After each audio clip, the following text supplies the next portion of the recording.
Hi అండి, welcome to పూజారి Chamundeshwari channel. ఈరోజు మనము 10వ తరగతిలో మొత్తం పాఠాలలో వచ్చినటువంటి అలంకారాలన్నింటినీ మనము ఈరోజు చెప్పుకుందాము. మొదటి పాఠం ఏది? 10వ తరగతిలో కొత్త బుక్కులో ప్రత్యక్ష దైవాలు అనే పాఠం ఉంది. ఆ ప్రత్యక్ష దైవాలు అనే పాఠంలో నీక వగచి వగచి అనే పద్యం ఉంది కదండి. ఆ పద్యంలో మనకు శోకవహ్ని అనే పదము వస్తుంది. శోకవహ్ని అంటే శోకమనడి వహ్ని. ఎప్పుడైనా సరే మనకు అనడి అనే పదం వచ్చిందనుకోండి, అనెడు అనే పదం వస్తే రూపకాలంకారం అవుతుందన్నమాట. కాబట్టి ప్రతి ఒక్కరూ మీరు గుర్తుపెట్టుకోవాలి పిల్లలు. శోకవహ్ని అనే పదం వస్తే అది రూపకలంకారము. శోకమనడి వహ్ని. తర్వాత సంసార సాగరాన్ని ఈదటం కష్టం అనే పదాన్ని ఇస్తారు. దీనిలో అనే వాక్యాన్ని ఇస్తారు. సంసార సాగరాన్ని ఈదటం కష్టమనిచ్చి దీనిలో ఉన్నటువంటి అలంకారాన్ని కనుక్కోండి అంటారు. అప్పుడు మనకు సంసార సాగరం అనే పదాన్ని తీసుకోవాలి. సంసార సాగరం అంటే ఎలా రాస్తాము? సంసారమనడి సాగరము. సంసారమనడి సాగరం. శోకవహ్ని, సంసార సాగరం. ఈ రెండిట్లో కూడా మనకు అనెడు అనెడి అనే పదాలు వచ్చినాయి.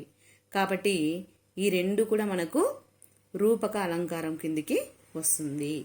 అంటే ప్రత్యక్ష దైవాలు అనే పాఠంలో మనకు వచ్చినటువంటి అలంకారం ఏదంటే రూపక అలంకారం.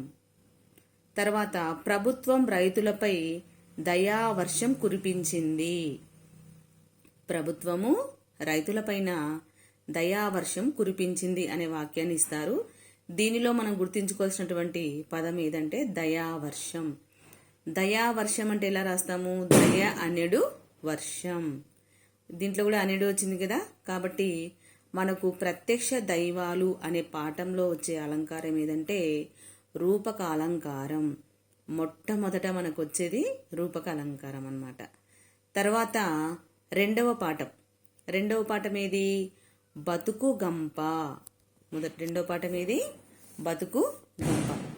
మరి ఈ బతుకు గంప అనే పాఠంలో మనకు చేకాను ప్రాసాలంకారాన్ని పరిచయం చేయడము జరిగింది. చేకాను ప్రాసాలంకారం అంటే తెలుసు కదండి. రెండు జంట పదాలు పక్క పక్కనే వస్తాయి, కానీ మొదటి పదానికి రెండోసారి వచ్చినటువంటి పదానికి అర్థంలో తేడా అనేది ఉంటుందన్నమాట. ఇలా అర్థ భేదము ఉంటే అదే చేకానుప్రాస అలంకారం. మీకు ఎగ్జాంపుల్స్ చెప్తే బాగా అర్థమవుతుంది. నేడు ధర బాగా పెరిగిపోతుంది. ఇక్కడ చూసారా మొదటి ఎగ్జాంపుల్. నేడు ధర బాగా పెరిగిపోతుంది. ఇక్కడ మనకు జంట పదాలు ఏవచ్చాయి? ధర. అంటే ఒకే పదము రెండు సార్లు వస్తే దాన్ని జంట పదము అంటారు. ఇక్కడ ధర రెండు పక్క పక్కనే వచ్చినాయి కదా. మళ్ళీ మొదటిసారి వచ్చినటువంటి ధర అంటే అర్థం ఏమంటే భూమి అని అర్థం. మరి రెండవసారి వచ్చినటువంటి ధర అంటే అర్థమేమి? విలువ అని అర్థము వస్తుంది. అంటే నేడు భూమి యొక్క విలువ బాగా పెరిగిపోతుంది అనేటువంటి అర్థము వస్తుందన్నమాట. అర్థమవుతుందా? బతుకు గంప అనే పాఠంలో మొదటి ఎగ్జాంపుల్ ఏది? నేడు ధర బాగా పెరిగిపోతుంది. మొదటి ధర అంటే భూమి, రెండవ ధర అంటే విలువ అని అర్థము వస్తుంది. అంటే ఇట్లా అర్థంలో తేడా ఉంటే, అర్థ భేదము ఉంటే అది చేకానుప్రాస అలంకారము అవుతుంది. రెండవ ఎగ్జాంపుల్. ఈ 7 రోజుల పాటు వ్రతం చేయాలి. ఈ 7 రోజుల పాటు వ్రతం చేయాలి. ఇక్కడ చూసారా, ఇక్కడ కూడా ఒక జంట పదం వచ్చింది. ఏమని? 7 అంటే వెంటనే వచ్చింది జంట పదం. కానీ మొదటి 7 అనే పదానికి వేరే అర్థం వస్తుంది, రెండవ 7 అనే పదానికి వేరే అర్థము వస్తుంది.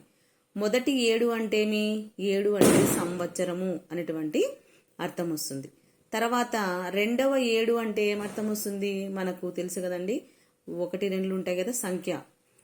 7 రోజులు అంటే సంఖ్య అన్నమాట అది. అంటే ఇక్కడ ఈ సంవత్సరము 7 రోజుల పాటు వ్రతము చేయాలి అనేటువంటి అర్థము వస్తుంది. ఇలా జంట పదాలు పక్కన పక్కనే వచ్చి మొదటి పదానికి అర్థం వేరే, రెండో పదానికి అర్థం వేరే ఉన్నట్లయితే దాన్ని చేకానుప్రాసాలంకారం అని అంటారు. మనకి బతుకు గంప అనే పాఠంలో అన్నీ కూడా చేకానుప్రాసాలంకారం ఇచ్చారు. తర్వాత మూడవది గోరువంక వంక చూసెను. గోరువంక వంక చూసెను. గోరువంక అంటే తెలుసు కదండి, మొదట వచ్చినటువంటి వంక గోరువంకలో అర్థము. తర్వాత వంక అంటే అర్థం ఏమి? వైపు అని అర్థము వస్తుంది. అంటే గోరువంక వైపు చూసెను అని అర్థం వస్తుంది అనమాట. అంటే మొదటి గోరువంకలో వంక అనేది గోరువంకలో అర్థం వస్తుంది, వంక అంటే వైపు అని అర్థము వస్తుంది. అంటే ఇలా పక్కన పక్కనే జంట పదం వచ్చి అర్థంలో తేడా ఉంటే, భేదం ఉంటే అది చేకానుప్రాసాలంకారము అవుతుంది. తర్వాత నెక్స్ట్ ఎగ్జాంపుల్, సమస్యల సాధనకు నారి బిగించింది. సమస్యల సాధనకు నారి బిగించింది. అంటే ఇక్కడ మనకు కూడా జంట పదం ఏది వచ్చింది? నారి 2 టైమ్స్ వచ్చింది. మళ్ళీ మొదటి నారి అంటే అర్థమేమి? స్త్రీ అనే అర్థము వస్తుంది. మరి రెండోసారి వచ్చినటువంటి నారి అంటే మనకు తెలుసు కదండి, వింటి నారి అని అర్థము వస్తుంది. అంటే సమస్యల యొక్క సాధనకు స్త్రీ ఏం చేసింది? ఇక్కడ వింటి నారిని బిగించింది. సమస్యల సాధనకు స్త్రీ వింటి నారిని బిగించింది అనేటువంటి అర్థము వస్తుంది.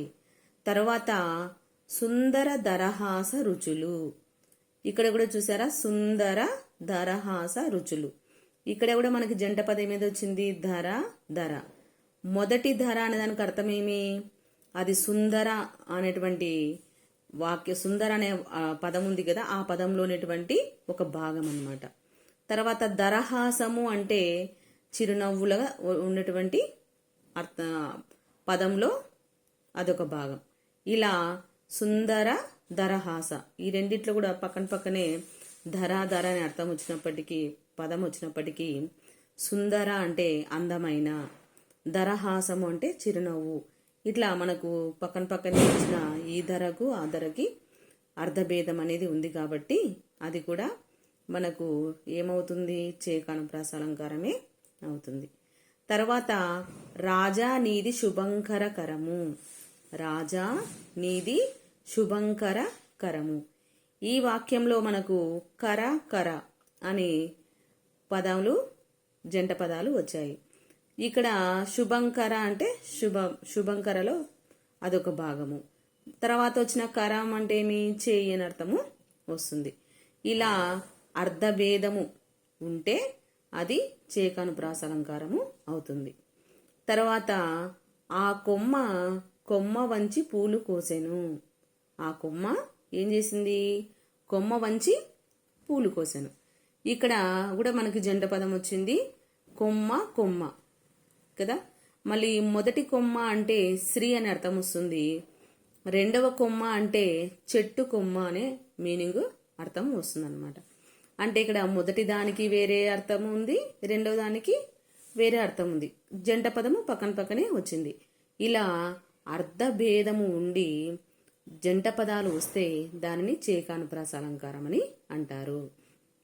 బాగా వింటున్నారా? మొదటి పాఠంలో ప్రత్యక్ష దైవాలలో వచ్చినటువంటి అలంకారం ఏది? రూపక అలంకారం. అక్కడ వచ్చే పదాలు ఏవేవి? శోకాగ్ని, సంసార సాగరము, తర్వాత దయావర్షం, ఈ 3 వస్తాయి. శోకాగ్ని అంటే శోకమనడి అగ్ని, శోకవహిని అంటే శోకమనడి వహిని, సంసార సాగరం అంటే సంసారమనడి సాగరము, దయావర్షము అంటే దయ అనడి వర్షము, దయ అనడు వర్షము. ఇది రూపక అలంకారం. మళ్ళీ రెండవది బతుకు గంపలో వచ్చినటువంటి అలంకారం ఏది? చేకానుప్రాస అలంకారం. చేకానుప్రాస అలంకారం చాలా ఈజీగా గుర్తుపెట్టుకోవచ్చు. జంట పదాలు ఉంటాయి. అర్థంలో తేడా అనేది ఉంటుందా ఉండదా? తేడా ఉంటుంది. తేడా ఉంటే అదే చేకానుప్రాస అలంకారము. తర్వాత 3వ పాఠం వచ్చేసి శతక మాధుర్యం. మూడో పాఠం ఏది? శతక మాధుర్యం. ఈ శతక మాధుర్యంలో వచ్చేటటువంటి అలంకారం ఏదంటే వృత్యనుప్రాస అలంకారము. వృత్యానుప్రాస అలంకారం అంటే తెలుసు కదండి, మనకు మ్యాథ్స్లో మనము వృత్తము అనే పదాన్ని మీరు వినింటారు. వృత్తం అంటే ఎలా ఉంటుంది? సర్కిల్ అన్నమాట. అంటే ఒక చోటు నుంచి మనం మొదలుపెట్టి సర్కిల్ గీస్తే మళ్ళీ ఏమవుతుంది? అదే స్థానానికి మనము చేరుకుంటాం.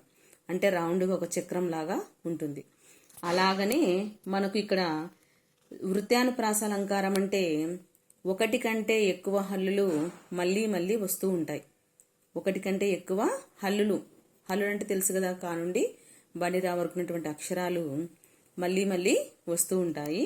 మనము పాఠంలో కేవలం ఈరోజు నేను ఏవైతే చెప్తున్నానో ఈ వాక్యాలు మాత్రమే మనకి పబ్లిక్ ఎగ్జామ్లో వస్తాయి. మీరు కేవలము ఇవే చదివితే కూడా మీకు అలంకారంలో మార్క్స్ తెచ్చుకోవచ్చు.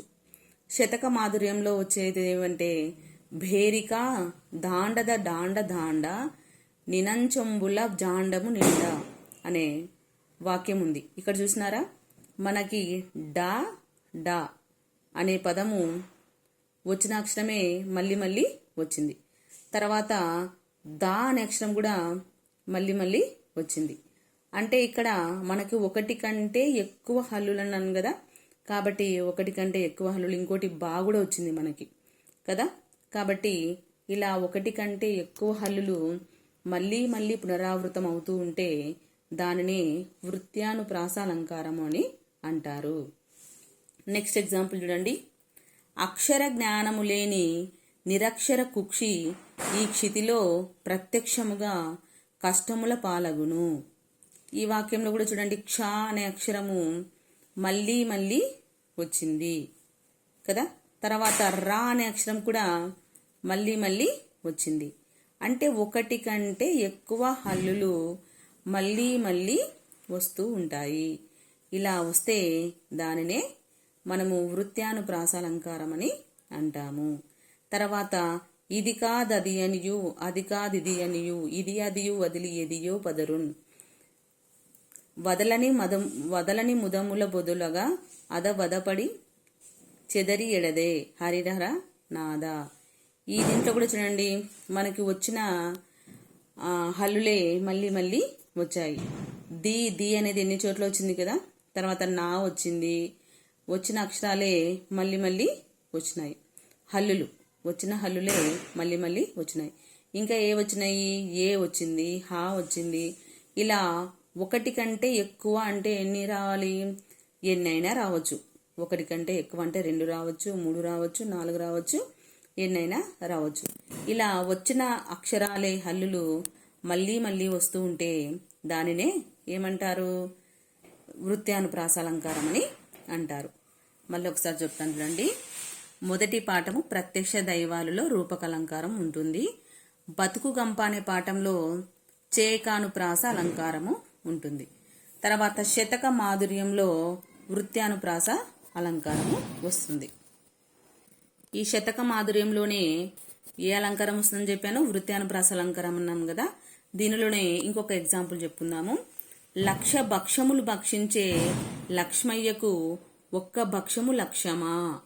ఈ వాక్యంలో కూడా మనకు చూడండి, భా అనే అక్షరము, క్ష అనే అక్షరము, లా అనే అక్షరము మళ్ళీ మళ్ళీ పునరావృతమైనాయి. ఇలా ఒకటి కంటే ఎక్కువ హల్లులు మళ్ళీ మళ్ళీ వస్తూ ఉంటే దానిని మనము ఏ అలంకారం అంటాము? వృత్యానుప్రాస అలంకారం అని అంటాము. తర్వాత దృష్టాంతాలంకారం 4వ అలంకారం. దీంట్లోనే మనకి 3వ పాఠంలోనే 2 అలంకారాలు రావడం జరిగింది. ఒకటి వచ్చేసి వృత్యానుప్రాస అలంకారము, 2 దృష్టాంతాలంకారాన్ని పరిచయం చేయడము జరిగింది. ఇక చూడండి, పెరుగును ఎంత చిలికినా వెన్ననే ఇస్తుంది, అలాగనే మంచి వారిని ఎంత బాధించినా మంచే చేస్తారు. ఈ వాక్యం చూసినారా? ఈ వాక్యంలో ఉన్నటువంటి అలంకారం ఏదంటే దృష్టాంత అలంకారం అన్నమాట. తర్వాత వెలితి కుండ తొనుకుతుంది కానీ నిండుకుండా తొనకదు. చాలా ఈజీగా గుర్తుపెట్టుకోవచ్చు దృష్టాంత అలంకారాన్ని. పెరుగు ఉంది, పెరుగుని మనము మజ్జిగ కవ్వం తీసుకొని బాగా చిలుకుతాం. అంటే అక్కడ పెరుగుని మనం ఏం చేస్తున్నాము? చాలా బాధ పెడుతున్నాం. బాధ పెట్టినప్పటికీ అది ఏం చేస్తుంది? అది బాధపడినా మనకు మంచి చేస్తుంది. ఏం చేస్తుంది? వెన్నెను ఇస్తుంది. అలాగనే మంచివారిని ఎంత కష్టపెట్టినా బాధించినా వాళ్ళు ఇతరులకు హాని చేయరు, మంచే చేస్తారనమాట. అంటే ఇక్కడ మంచివారిని పెరుగుతోని చెప్పడము జరిగిందనమాట. తర్వాత వెలితికుండ తొనుకుతుంది కానీ నిండుకుండ తొనకదు. ఇది కూడా దృష్టాంత అలంకారమే. బాగా గుర్తుపెట్టుకున్నవి. శతక మాధుర్యంలో మనకు 2 అలంకారాలు పరిచయం చేశారు. ఒకటి వచ్చేసి వృత్యానుప్రాస అలంకారం. వృత్యానుప్రాస అలంకారం అంటే వచ్చిన హల్లులే మళ్ళీ మళ్ళీ వస్తూ ఉంటాయి. తర్వాత దృష్టాంత అలంకారం వచ్చేసి 2 ఎగ్జాంపుల్స్ ఉన్నాయి. చాలా ఈజీ గుర్తుపెట్టుకోవచ్చు. పెరుగు, వెలితికుండ, ఈ 2 గుర్తుపెట్టుకుంటే మనకు దృష్టాంత అలంకారం కూడా వచ్చేస్తుంది. తర్వాత జలియన్ వాలా బాగ్, 5వ పాఠమైనటువంటి 5వ పాఠం కాదు ఇది, 5వ పాఠం. ఎందుకంటే ఉపన్యాస కళలో మనకు ఎగ్జాంపుల్ ఇవేమి ఇవ్వలేదు అలంకారము. కాబట్టి 5వ పాఠం వచ్చేసి జలియన్ వాలా బాగ్. ఈ జలియన్ వాలా బాగ్లో వచ్చినటువంటి అలంకారం ఏది అంటే, దుఃఖ సముద్రము భారతీయ హృద్వారము సొచ్చి అగ్నివలే జ్వాలలు వీచుచున్న దెంతయున్. దీన్ని బాగా గమనించండి. పై వాక్యంలో మనకు 2 అలంకారాలు ఉన్నాయి. జలియన్ వాలా బాగ్, జలియన్ వాలా బాగ్లో ఏముంది? మనకు మన భారతీయులని బ్రిటిష్ వాళ్ళు ఏ విధంగా కష్టపెట్టినారనేది ఉంది. అంటే అక్కడ దుఃఖ సముద్రము అంటే సముద్రంలో దుఃఖాన్ని మన యొక్క భారతీయుల యొక్క దుఃఖాన్ని పోల్చడము జరిగింది. దేంతో అంటే ఒక అగ్ని జ్వాలలాగా పోల్చడము జరిగిందనమాట. ఇప్పుడు చూడండి, దుఃఖ సముద్రము భారతీయ హుద్వారము సొచ్చి అగ్నివలే జ్వాలలు వీచుచున్నదెంతయున్. పై వాక్యంలో మనకు ఎన్ని అలంకారాలు ఉన్నాయి? 2 అలంకారాలు ఉన్నాయి. ఒకటి దుఃఖ సముద్రం. దుఃఖ సముద్రము అంటే దుఃఖం అనేది సముద్రం. మనం సంసార సాగరము అని మొదటి పాఠంలో ప్రత్యక్ష దైవాలు చెప్పుకున్నాం. సంసారం అనేది సాగరము అని. అంటే ఇక్కడ కూడా అక్కడ సాగరం అన్న సముద్రమే, ఇక్కడ సముద్రం అన్న మనకి సాగరమే కదా. కాబట్టి మీరు సముద్రం వచ్చిందంటే అది ఖచ్చితంగా రూపకలంకారం కిందికే వస్తుందన్నమాట. దుఃఖ సముద్రము అంటే ఒక గుడ్డి గుర్తుగా చెప్తున్నాను. దుఃఖ సముద్రము అంటే దుఃఖం అనేది సముద్రము. ఇది రూపకలంకారము వస్తుంది. తర్వాత దీనిలోనే మనకి అగ్ని వలె జ్వాలలు వీచుచున్నదెంతయున్ అనే వాక్యం చూడండి.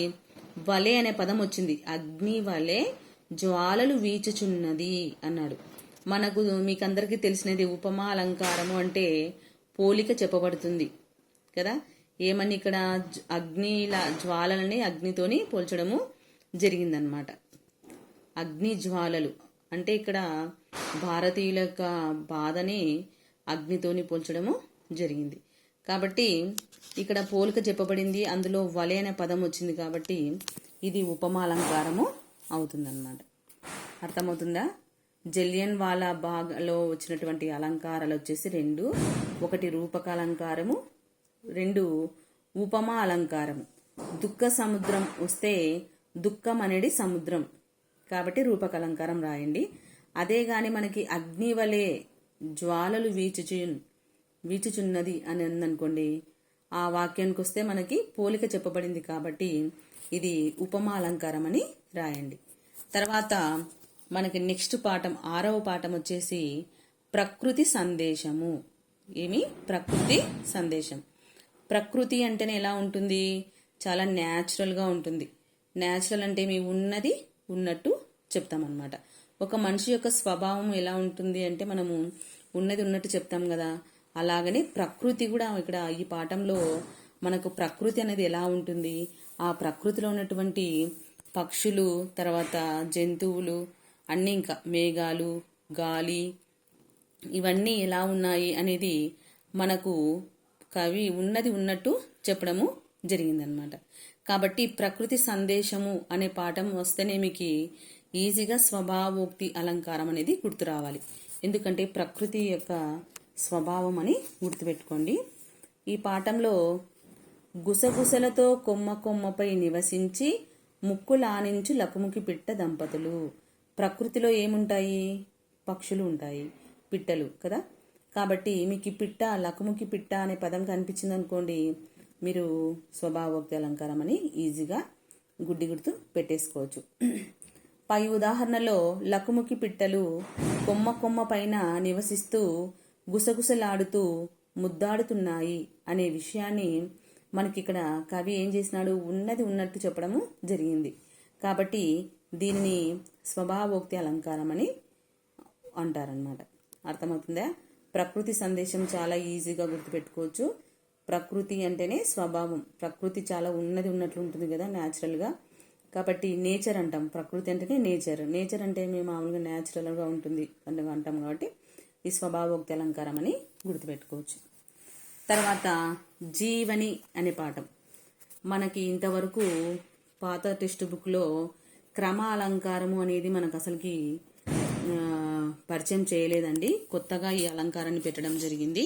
క్రమ అలంకారం అంటే ఏదో అని మీరు టెన్షన్ పడని అవసరం లేదు. చాలా ఈజీగా గుర్తుపెట్టుకోవచ్చు. ఇక్కడ పాఠంలో ఇచ్చినవి డైరెక్ట్గా చెప్తే మీకు అర్థం కాదు. కాబట్టి నేను మీకు అందరికీ సినిమాలు అంటే కొద్దిగా ఇంట్రెస్ట్ ఉంటుంది కదా పిల్లలకి. కాబట్టి నేను సినిమాలో ఉన్నట్టు దాన్ని బట్టి చెప్తాను. ఇప్పుడు ఎగ్జాంపుల్కి మనకి ఒక ముగ్గురు హీరోయిన్ల పేర్లు చెప్తాను. రామ్ చరణ్, తర్వాత నాగ చైతన్య, తర్వాత ఇంకా ఎవరున్నారు హీరోస్,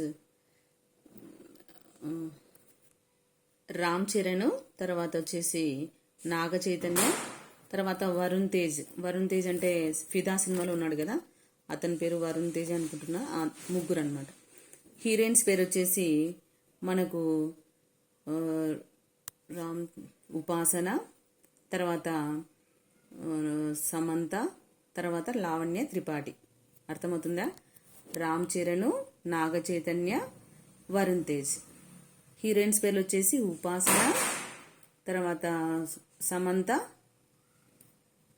తర్వాత లావణ్య త్రిపాఠి. ఇలా ఇస్తారనమాట. ఇస్తే వీళ్ళు వివాహం చేసుకున్నారు అని ఇస్తారు. ఇప్పుడు మనం ఏం చేయాలి, ఎవరిని వివాహం చేసుకున్నారో వాటిని మనం క్రమంగా వరుసలో పెట్టాలి. ఏమని? రామ్ చరణ్ ఉపాసనని, తర్వాత నాగ చైతన్య సమంతని, వరుణ్ తేజ్ లావణ్య త్రిపాఠిని వివాహము చేసుకున్నారు. ఇదే అండి క్రమాలంకారం అంటే. ఏదో అనుకోనవసరం లేదు, చాలా ఈజీగా ఉంటుంది. వాళ్ళు మూడు పేర్లు ఇస్తారు, అక్కడ 3 ఇస్తారు, వాటిని మనము పెట్టడం అంతే అనమాట. మీకు ఇక్కడ ఎగ్జాంపుల్ ఇచ్చినారు, చెప్తా చూడండి. శత్రువుని మిత్రుని విపత్తుని జయింపుము రంజింపుము బంజింపుము. శత్రువుని మిత్రుని విపత్తుని జయింపుము రంజింపుము భుజింపుము. ఇక్కడ మనకు చూడండి, శత్రువు, మిత్రుడు, విపత్తు అని 3 పదాలు ఇచ్చినారు. జయింపుము, రంజింపుము, బంజింపుము అని 3 పదాలు ఇచ్చారు. ఇప్పుడు మనం ఏదానికి సూట్ అవుతుందో దాని ప్రకారం మనము వరుసలో పెట్టాలంతే. శత్రువుని ఏం చేయాలి మనము? శత్రువు వచ్చినాడు అనుకోండి మన మీదికి, అతన్ని జయించాలి కదా. కాబట్టి శత్రువుని జయింపుము. మిత్రుని ఏం చేయాలి? రంజింపజేయాలి. తర్వాత విపత్తుని బంజింపుము. ఏదైనా ఆపద వచ్చిందనుకోండి మనం ఏం చేయాలి? బంజింపాలి కదా. కాబట్టి శత్రువుని మిత్రువుని విపత్తుని జయింపుము రంజింపుము బంజింపుము అని ఇచ్చినప్పుడు శత్రువుని జయింపుము, మిత్రువుని రంజింపుము, విపత్తుని బంజింపుము.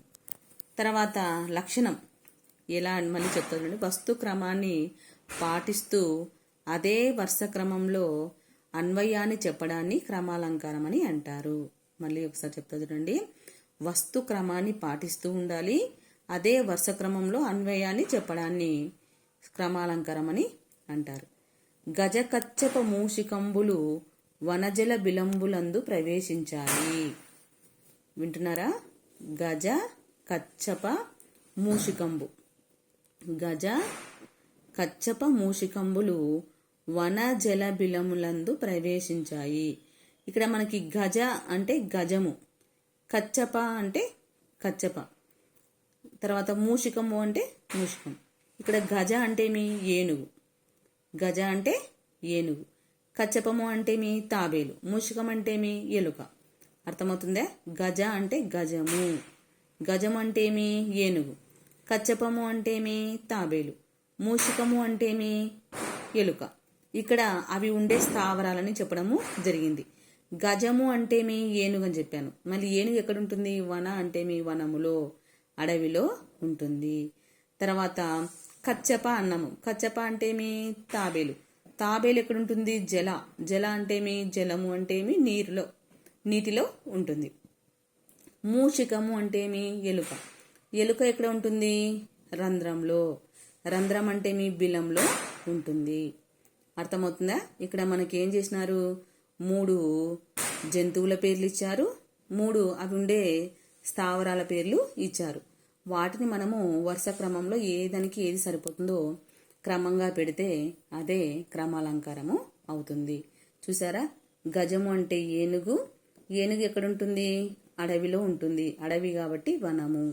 కచ్చపం అంటే తాబేలు. తాబేలు ఎక్కడుంటుంది? జలము. జలం అంటే నీటిలో ఉంటుంది. మూషికము అంటే ఎలుక. మరి ఎలుక ఎక్కడుంటుంది? కలుగులో ఉంటుంది. కలుగు అంటే మీ బిలము, రంధ్రము అనే అర్థాలు వస్తాయన్నమాట. తర్వాత ఇంకొక ఎగ్జాంపుల్ చెప్తాను, మీకు ఇంకా బాగా అర్థమవుతుంది. సూర్య చంద్రులు దివారాత్రములకు అధిపతులు. సూర్య చంద్రులు దివారాత్రములకు అధిపతులు. ఇక్కడ మనకి 2 పేర్లు ఇచ్చారు, సూర్యుడు, చంద్రుడు. తర్వాత ఇక్కడ రాత్రి, పగలు అనేటువంటి ఇవ్వడము జరిగింది. ఇప్పుడు మనం వీటిని ఏం చేయాలి? క్రమంగా పెట్టాలి. సూర్యుడు పగటికి, చంద్రుడు రాత్రికి అధిపతులు అని వరుసగా చెప్పడం వలన క్రమాలంకారము ఉందన్నమాట. అర్థమవుతుందా? సూర్య చంద్రులు దివారాత్రములకు అధిపతులు అంటే ఇక్కడ ఎవరెవరు దేనికి అధిపతు అనేది మనము పెట్టాలి. సూర్యుడు వచ్చేసి పగటికి అధిపతి, చంద్రుడు వచ్చేసి రాత్రికి అధిపతి అని వరుసగా క్రమంలో పెడితే అదే క్రమాలంకారం అన్నమాట. తర్వాత మనందరికీ తెలిసినది రాముడు అంటేనే తెలియని వాళ్ళు ఉండరు, కాబట్టి ఈ ఎగ్జాంపుల్ చెప్తే మీకు ఇంకా బాగా అర్థమవుతుంది. రామ లక్ష్మణ భరతులు. రామ లక్ష్మణ భరతులు శత్రుఘ్నుడు కూడా చెప్పుకోవచ్చు. రామ లక్ష్మణ భరతులు కౌశల్య, సుమిత్ర, కైకేయిల కుమారులు. అర్థమవుతుందా? రామ లక్ష్మణ భరతులు కౌశల్య, సుమిత్ర, కైకేయిల కుమారులు. ఇక్కడ మనకి ఏం చేసినారు? 3 కొడుకుల పేర్లు, 3 తల్లుల పేర్లు ఇచ్చినారు. ఇప్పుడు మనము ఏం చేయాలి? ఏ తల్లికి ఏ కొడుకు పుట్టాడో మనం క్రమంలో పెడితే అదే క్రమాలంకారము అవుతుంది. రాముడి యొక్క తల్లి ఎవరు? కౌసల్య. తర్వాత లక్ష్మణుని యొక్క తల్లి ఎవరు? సుమిత్ర. భరతుని యొక్క తల్లి ఎవరు? కైకేయి. కాబట్టి రాముడు కౌశల్యకి, లక్ష్మణుడు సుమిత్రకి, భరతుడు కైకేయి కుమారులు అని చెబితే దానినే క్రమాలంకారం అని అంటారు. మనకి క్రమాలంకారం ఏ పాఠంలో వచ్చిందండి? జీవని అనే పాఠంలో రావడము జరిగింది. మనకు ప్రీవియస్ టెక్స్ట్ బుక్లో ఈ అలంకారం లేదు కాబట్టి ఒకవేళ అడగడానికి అవకాశం ఉంటుంది. కాబట్టి మీరు ఈజీగా కూడా గుర్తుపెట్టుకోవచ్చు. క్రమాలంకారం అంటేనే ఒక వరుసలో పెట్టడం అన్నమాట. ఇంకొక ఎగ్జాంపుల్ ఇదే. అక్కడ ఏం చేసినాము? తల్లులు, కొడుకులు ఎగ్జాంపుల్ చెప్పినాము. ఇక్కడ ఏమి? భర్తలు, భార్యలు. అర్థమవుతుందా? అంటే ఎవరిని పెళ్లి చేసుకున్నారు అన్నమాట. రామ లక్ష్మణ భరత శత్రుఘ్నులు సీత, ఊర్మిళ, మాండవి, శృతకీర్తులను వివాహం చేసుకున్నారు అనే ఎగ్జాంపుల్ ఇస్తారు. ఇప్పుడు మనం ఏం చేయాలి? రాముడు సీతను, లక్ష్మణుడు ఊర్మిళను, భరతుడు మాండవిని, శత్రుఘ్నుడు శృతకీర్తిని వివాహము చేసుకున్నారు అని మనము రాయాలి. ఇలా రాస్తే అదే క్రమాలంకారము అవుతుంది. అర్థమైంది కదండి? రాముడు సీతను, లక్ష్మణుడు ఊర్మిళను, భరతుడు మాండవిని, శత్రుఘ్నుడు శృతకీర్తిని వివాహము చేసుకున్నారు అని చెప్తే అది క్రమాలంకారం అవుతుంది. ఇంకా ఒక లాస్ట్ ఎగ్జాంపుల్ చెప్తాను. ఇంకా శ్రీను, వాసు, రవిలు గుంటూరు, విజయవాడ, హైదరాబాద్ నగరాలకు వెళ్ళి పరీక్షలు రాశారు. ఇక్కడ మనకి 3 పేర్లు, మనుషుల పేర్లు ఇచ్చారు. 3 ఏమిచ్చినారు? ఊర్ల పేర్లు ఇచ్చినాడు. ఇప్పుడు మనము ఎవరెవరు ఏ ఊరికి వెళ్ళారో మనం వరుస క్రమంలో పెట్టాలి. శ్రీను గుంటూరుకి, వాసు విజయవాడకి, రవి హైదరాబాద్కి పరీక్షలు రాయడానికి వెళ్ళారు అని రాస్తే అదే క్రమ అలంకారము అవుతుంది. అర్థమవుతుంది కదండి. తర్వాత మనకి 9వ పాఠం వచ్చేసి రాజధర్మము. ఈ రాజధర్మంలో వచ్చినటువంటి అలంకారం ఏదంటే శ్లేషాలంకారము. ఈజీగా గుర్తుపెట్టుకోవచ్చు. మనకి ఎగ్జాంపుల్లో కూడా రాజు అనే పదం వచ్చింది. రాజు కువలయానందకరుడు. శ్లేషాలంకారం అంటేనే రాజు అంటేనే శ్లేషాలంకారం అని మీరు గుర్తు పెట్టుకోవచ్చు. ఎందుకంటే ఎగ్జాంపుల్లో కూడా మనకు రాజు కువలయ ఆనందకరుడు, రాజు కువలయ ఆనందకరుడు. ఇక్కడ మనకి రాజు కువలయము 2 పదాలు కనిపిస్తున్నాయి. రాజు అంటే ఏమొస్తుంది మనకి ఇక్కడ? చంద్రుడు అనే అర్థం వస్తుంది, రాజు అనే అర్థం వస్తుంది. అంటే శ్లేషాలంకారం అంటే ఏమి? 2 అర్థాలు అన్నమాట. ఇప్పుడు మనకి శ్లేషాక్షరాలు అని వింటారు మీరు. అంటే ఒకే అక్షరానికి 2 ఒత్తులు వస్తుంటాయి. అలాంటి దానిని మనం శ్లేషాక్షరం అంటాము. అలాగనే ఇక్కడ మనకు ఒక పదానికి 2 అర్థాలు వస్తాయి. ఇక్కడ రాజు అంటే చంద్రుడు అనే మీనింగ్ వస్తుంది, అర్థం వస్తుంది. తర్వాత రాజు అనే అర్థము వస్తుంది. కువలయము అంటే కూడా ఇక్కడ మనకి కలువ పువ్వు వస్తుంది, భూమి అని అర్థము వస్తుంది. ఇక్కడ ఎవరిని ఆనందపరుస్తున్నారో తెలుసుకుందాము. ఇక్కడ చంద్రుడు వచ్చేసి కలువలకు ఆనందాన్ని ఇస్తాడు, అంతే కదండి.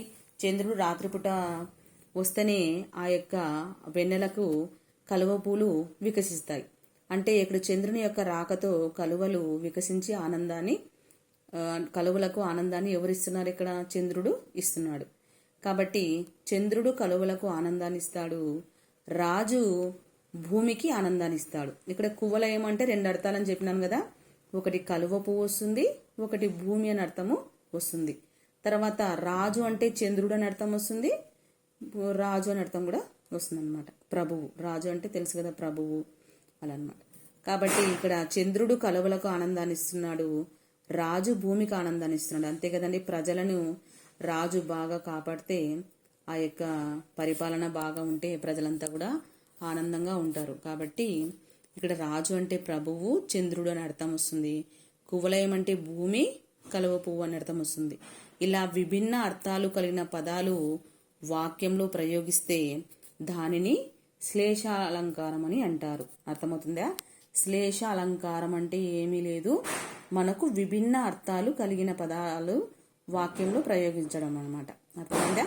ఇక్కడ రాజు కువలయము అంటే రాజుకి 2 అర్థాలు, విభిన్న అర్థాలు ఉన్నాయి, కువలయానికి విభిన్న అర్థాలు ఉన్నాయి, అంటే వేరువేరుగా అర్థాలు ఉన్నాయి.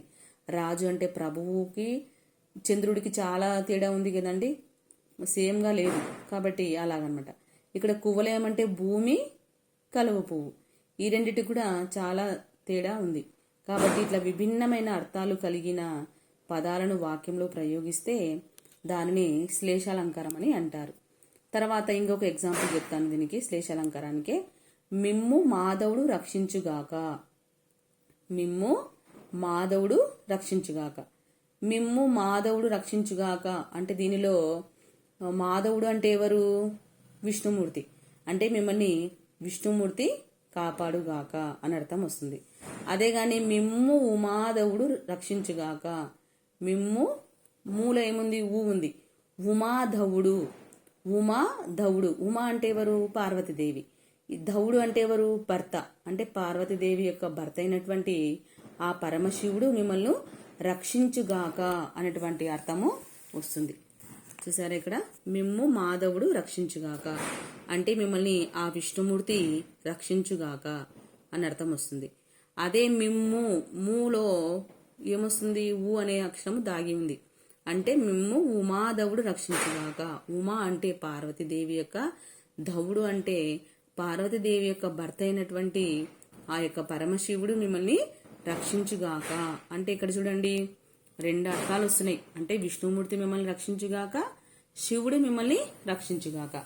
ఇలా విభిన్నమైన అర్థాలు కలిగిన పదాలను వాక్యంలో ప్రయోగిస్తే దానినే శ్లేషాలంకారం అని అంటారు. ఇక్కడ చూడండి, ఏమి చెప్పావురా అనే పదం ఉంది. ఏం చెప్పావురా అని కూడా చెప్పొచ్చు. అంటే ఏం చెప్పావురా అంటే ఎవరైనా కానీ బాగా స్పీచ్ ఇచ్చినారనుకో, మనం మెచ్చుకున్నప్పుడు ఏమంటే అబ్బాయి ఏం చెప్పావురా అంటాం, అది ఒక అర్థం వస్తుంది. అదే కానీ ఏం చెప్పావురా అంటే ఏం చెప్పినావు అనేటువంటి అర్థము వస్తుంది.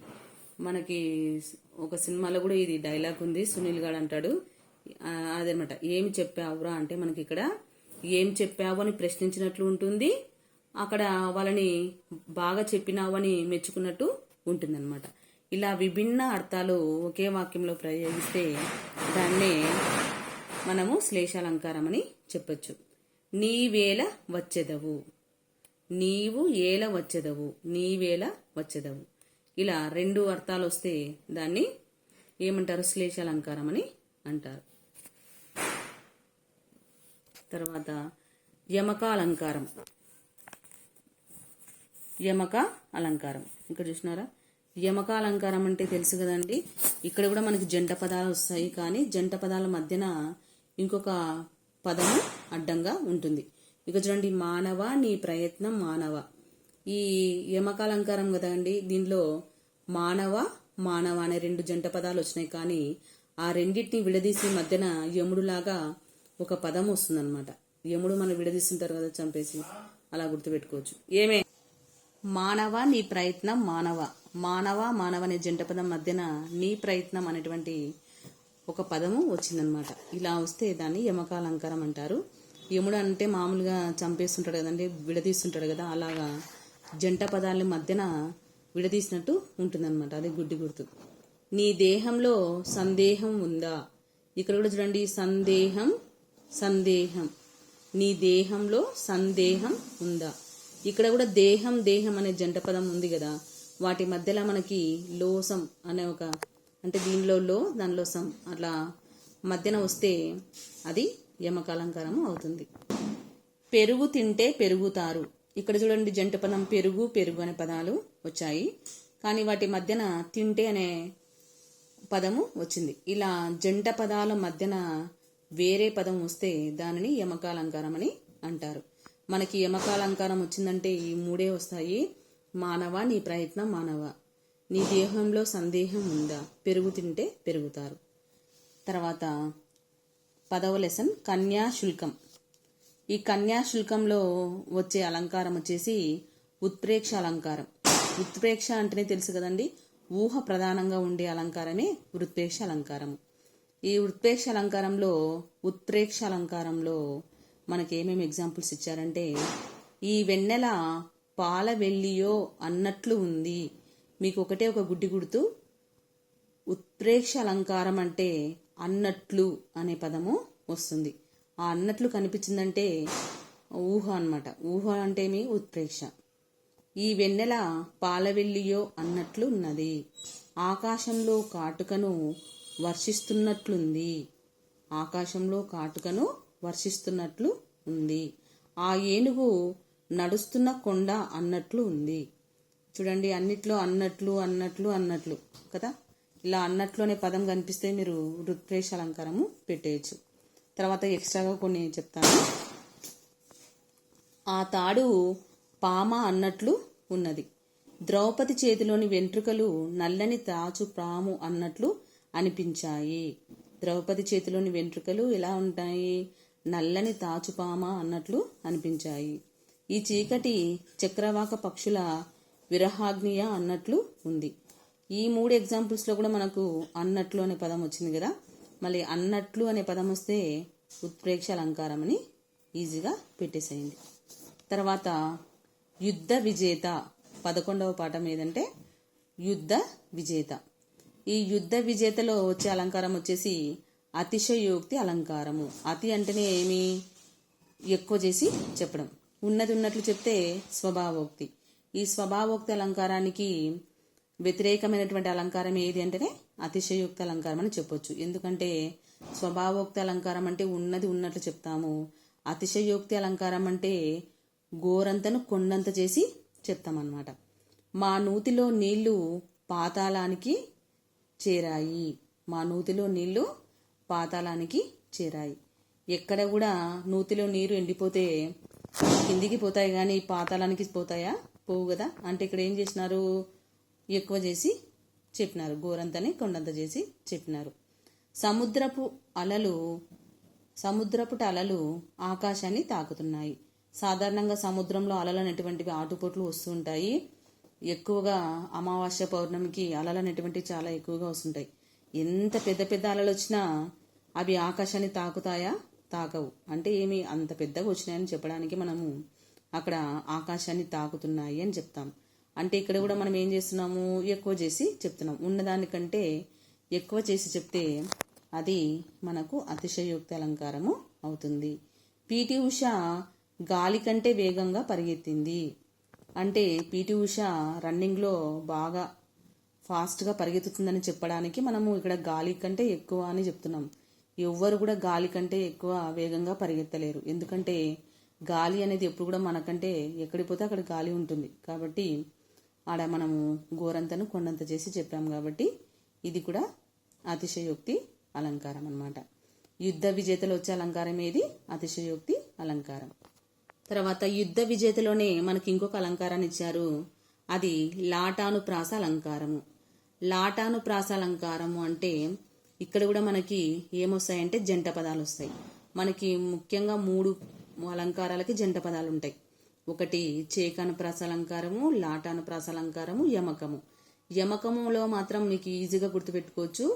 జంట పదాల మధ్యన యముడు ఏ విధంగా అయితే భార్యాభర్తలను విడదీస్తాడో అలాగా ఆ జంట పదాల మధ్యన ఒక పదం అనేది ఉంటుంది. ఇంకా తర్వాత చేకానుప్రాస అలంకారం అంటే మనం చెప్పుకున్నాం. బతుకు గంప అనే పాఠంలో చేకానుప్రాస అలంకారం వచ్చింది. ధర తర్వాత చాలా వచ్చినాయి కదా. అలా అవన్నీ అదంతా కూడా అంటే మొదటి పదానికి రెండో పదానికి అర్థంలో తేడా అనేది ఉంది. నారి అనే పదాలు వచ్చినాయి. శ్రీ కదా. కాబట్టి ఇవన్నీ కొమ్మ ఇలా వచ్చినాయి. కొమ్మ అంటే శ్రీ అని అర్థం వస్తుంది, చెట్టు కొమ్మ అని అర్థం వస్తుంది. ఇలా అర్థంలో తేడా వస్తే అది చేకానుప్రాస అలంకారం. కానీ మనకి ఇక్కడ వచ్చినటువంటి లాటానుప్రాస అలంకారంలో ఏమంటే జంట పదం వస్తుంది కానీ రెండిటికి ఒకటే అర్థం ఉంటుందన్నమాట. అర్థ భేదము ఉండదు. అర్థంలో భేదం ఉంటే చేకానుప్రాస అలంకారం, అర్థభేదం లేకుంటే అది లాటానుప్రాస అలంకారం. చాలాసార్లు ఎక్కువ బిట్ అడుగుతుంటారు. అర్థభేదము లేకపోయినా తాత్పర్య భేదం ఉండే అలంకారం ఏది? వెరీ వెరీ ఇంపార్టెంట్ అండి. మళ్ళీ ఒకసారి చెప్తుందండి. అర్థభేదం లేకపోయినా తాత్పర్య భేదం ఉంటుంది. తాత్పర్య భేదము అంటేనే మీరు లాటానుప్రాస అలంకారం గుర్తుపెట్టుకోవాలి. ఎందుకంటే తాత్పర్య భేదం అంటే మనం నిశ్చితంగా లోతుగా పరిశీలిస్తే ఇంకొక అర్థం అనేది వస్తుందన్నమాట. అది దాన్ని తాత్పర్య భేదం అని అంటారు. అర్ధభేదము ఉంటే చేకానుప్రాస అలంకారం, అర్ధభేదము లేకుంటే అది లాటానుప్రాస అలంకారం అన్నమాట. మలయగిరి నుండి వచ్చే గాలి. ఇక్కడ చూసినారా, మలయగిరి నుండి వచ్చే గాలి. దీంట్లో జంట పదం ఏది? గాలి. మొదటి పదానికి గాలి అన్న వాయువు అని అర్థం వస్తుంది. రెండో దానికి గాలి అన్న వాయువు పవనం అనే అర్థము వస్తుంది. అంటే రెండిట్లో అర్థంలో తేడా ఉందా లేదా?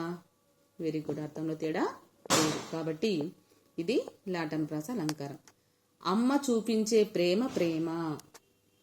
ఇక్కడ చూడండి, అమ్మ చూపించే ప్రేమ. మొదటి పదానికి ప్రేమ అన్న ఒకటి అర్థం వస్తుంది, రెండో దానికి ప్రేమ అన్న ఒకటే అర్థమే వస్తుంది. కానీ మనం నిశ్చితంగా లోతుగా పరిశీలిస్తే అమ్మ చూపించే ప్రేమనే నిజమైన ప్రేమ, మిగతా వాళ్ళ యొక్క ప్రేమ అనేది నిజమైన ప్రేమ కాదు అనేటువంటి తాత్పర్య భేదము వస్తుందన్నమాట.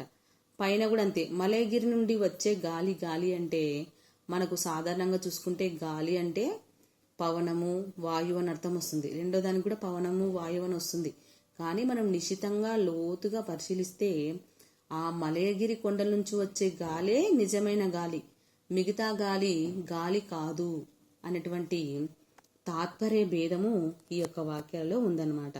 అలా అర్థభేదము లేకపోయినా తాత్పర్య భేదం ఉండే అలంకారం ఏది అంటే లాటానుప్రాస అలంకారము. Last but not least, last పాఠం వచ్చేసి సూక్తి సుధ. ఈ సూక్తి సుధలో మనకు ముక్త పదగ్రస్తము అలంకారాన్ని ఇచ్చారు. ముక్త పదగ్రస్త అలంకారముని మీరు చాలా ఈజీగా గుర్తుపెట్టుకోవచ్చు. మీకు ఎగ్జాంపుల్లో సినిమా పాట ఉంది చూడండి ఒకటి, మనకి పుష్ప సినిమాలో వెలుతురు తింటది ఆకుని తింటది పులిని తింటది మేకని తింటది పులి, అది ఉంది కదండి. ఆ పాటలో ఉండే అలంకారం ఏదంటే ముక్త పదగ్రస్త అలంకారం ఉంది. ఎందుకంటే ముక్తము అంటే విడిచిపెట్టడం, గ్రస్తము అంటే ఏమి, పట్టుకోవడం అంటే గ్రహించడం. అంటే మొదటి వాక్యంలో వదిలిపెట్టినటువంటి పదాన్ని రెండవ పాదంలో ముందు తీసుకొచ్చి పెట్టడం అన్నమాట. అలా పెడితే దానినే ఏమంటారు, ముక్త పదగ్రస్తము అని అంటారు. అర్థమవుతుందా? అంటే ఇక్కడ మనకి ముక్త పదగ్రస్తముకి గుర్తుపట్టాలంటే మనకి అప్పుడే 4 వాక్యాలు ఇస్తాడు, ఈజీగా గుర్తుపెట్టుకోవచ్చు. ఒక ఎగ్జాంపుల్ చూడండి. మన వేటికి నూతనమా తన మానిని ప్రేమ తనకు దక్కితి ననుమా ననుమానక దయదనరం తనరంతును మాని నర చదువు రమ్మనవే. దీన్ని చూసినట్లయితే మొదటి వాక్యం చూడండి, మన వేటికి నూతనమా. మనం చివర ఏముంది, తనమా అనే పదం ఉంది కదా, అది అక్కడ వదిలేసినారు. మొదటి వాక్యంలో తనమా అనే చివరన వచ్చేసింది, అంటే అర్థమేమి, ఆ పదాన్ని విడిచిపెట్టేసినారు. తర్వాత రెండవ వాక్యంలో మళ్ళీ ఏం చేసినారు, ఆ తనమా అనే పదాన్ని ముందు తీసుకొచ్చి పెట్టినారు. అంటే మొదటి వాక్యంలో చివరన వచ్చినటువంటి పదాన్ని అక్కడ వదిలేసి మళ్ళీ రెండవ వాక్యంలో మొదట పెట్టడము జరిగింది. చూసారా, ఇక్కడ మొదటి వాక్యంలో ఉన్న తనమానే రెండవ వాక్యంలో మొదట పెట్టారు. తనమానిని ప్రేమ తనకు దక్కితి ననుమా. ఈ రెండవ వాక్యంలో ఏ పదాన్ని చివర వదిలేశారు, ననుమా. దాన్నే మళ్ళీ మూడవ వాక్యంలో ననుమానక దయదనరం మళ్ళీ తీసుకొచ్చి పెట్టారు. ఈ మూడవ వాక్యంలో చివరన ఏముంది, ధనరం.